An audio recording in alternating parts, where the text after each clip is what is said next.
All right, let's go and edit our original scientist.psd file back inside Photoshop.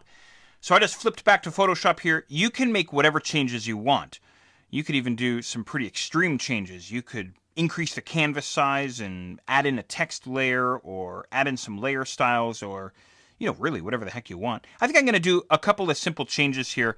I want to add on a layer style to this fella. Maybe I want to put a stroke around him or something like this. But I'm looking over inside my layers palette and he's on a flat white background. So I've got to pull him off of this white background. And I'm going to do that simply by using the color range command found underneath the select menu. So go ahead and choose select and then down to color range. And inside the color range dialog box, I'm just going to click my eyedropper on this white background here, and that loads that color in for me. Click on OK. There's my marching ants. Hit the delete key, and I just blew out that entire white background. Okay, let's deselect, Command D or Control D. And I'll double click over on the right hand side of the scientist layer. And again, you can do whatever the heck you want here. I think I'm going to throw on a stroke here. Maybe I'll bring the thickness of my stroke up just a little bit. Maybe to about 2 or 3 or something like that. Maybe I'll change the color of my stroke to a lighter gray. Maybe something like this, or maybe even a little bit lighter. There we go, something like that. Looks kind of neat. Click on OK, and then OK again. I'm going to add on another layer. So I'm going to click on the Create New Layer icon there down at the bottom of the Layers palette. I'm going to fill this new layer with white. So I'm going to hit the D key on my keyboard to make sure I'm back to my default foreground and background colors.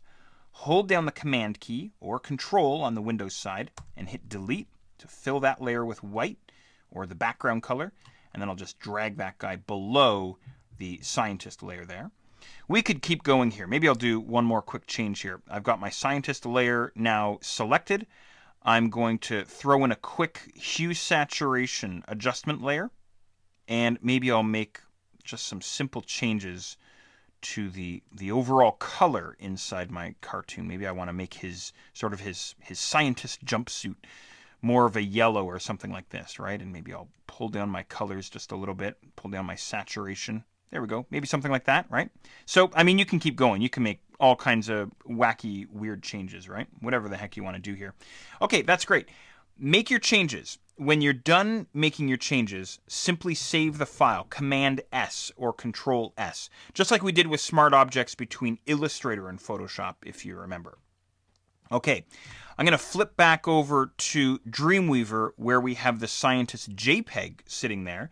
And you'll notice that there's no changes here. We don't have the yellow jumpsuit. We don't have the stroke around the outside of my Scientist. And you'll notice that my original and my JPEG are now unsynced, as indicated by this red circular arrow there. So original asset modified. And I go, all right, well, how do I now get the two synced up? How do I resync them? We're going to use this button here down on the Properties Inspector, Update from Original. Go ahead and click on that guy.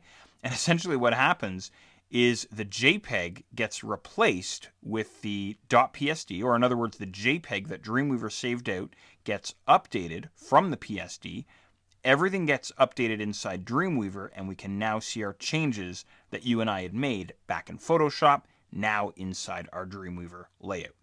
So there you go. There's a look at smart objects between Photoshop and Dreamweaver. And you know, on a personal note, before I had really figured this out, I was kind of doing it the old way, manually updating the files from Photoshop, overwriting my JPEGs or overwriting my PNGs and so on. And now that I figured out how to use smart objects, I haven't looked back. It's awesome stuff.